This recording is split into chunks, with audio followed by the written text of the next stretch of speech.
মা কি রান্না করবে জিজ্ঞাসা করাতে মা কি বললো দেখো। চিতল মাছের পেটিটা সর্ষে দিয়ে, সর্ষে পোস্ত দিয়ে বানাবো। তাই তোর এর মধ্যে সর্ষে, কাঁচা লঙ্কা, সাদা সর্ষে, পোস্ত আর নুন দিয়ে নিয়েছি, ওইটাকে পেস্ট করবো।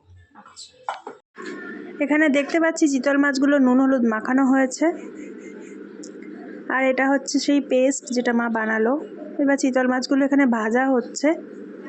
অ্যান্ড তারপর দেখো এটা ভাজা হয়ে গেছে, খুব একটা লাল লাল করে ভাজার দরকার নেই, জাস্ট হালকা করে ভাজলেই হবে।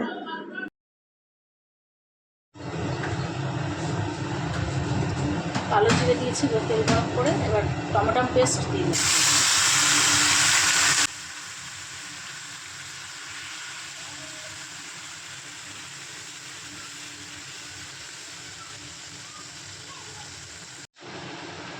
যে পেস্টটা বানানো ছিল পোস্ত সর্ষে দিয়ে, সেই পেস্টটা দিয়ে দিলাম।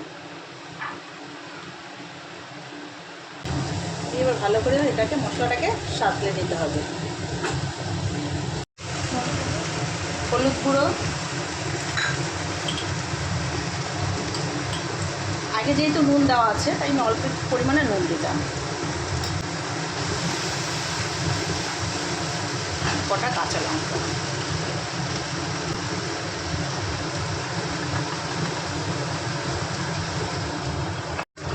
পরিমাণ মতো জল দিয়ে দিতে হবে।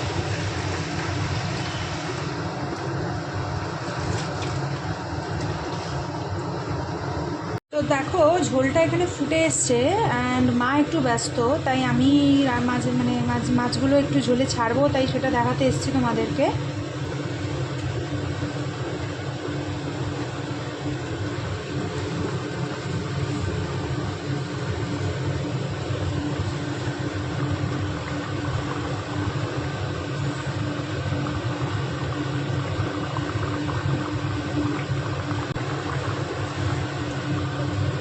তো মাছগুলো এরকম ঝোলের মধ্যে ছেড়ে দিলাম। এবার মাছগুলো একটুখানি ফুটবে, বেশিক্ষণ না, বেশিক্ষণ ফোটালে মাছগুলো নরম ব্যাপারটা চলে যাবে।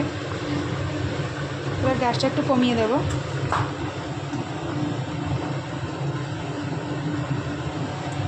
কমিয়ে দিয়েছি।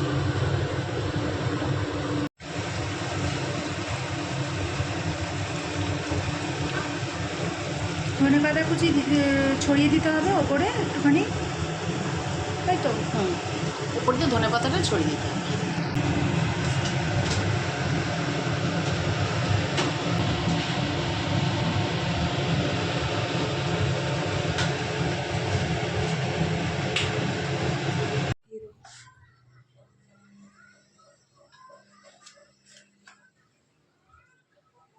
লাল একটা হুম।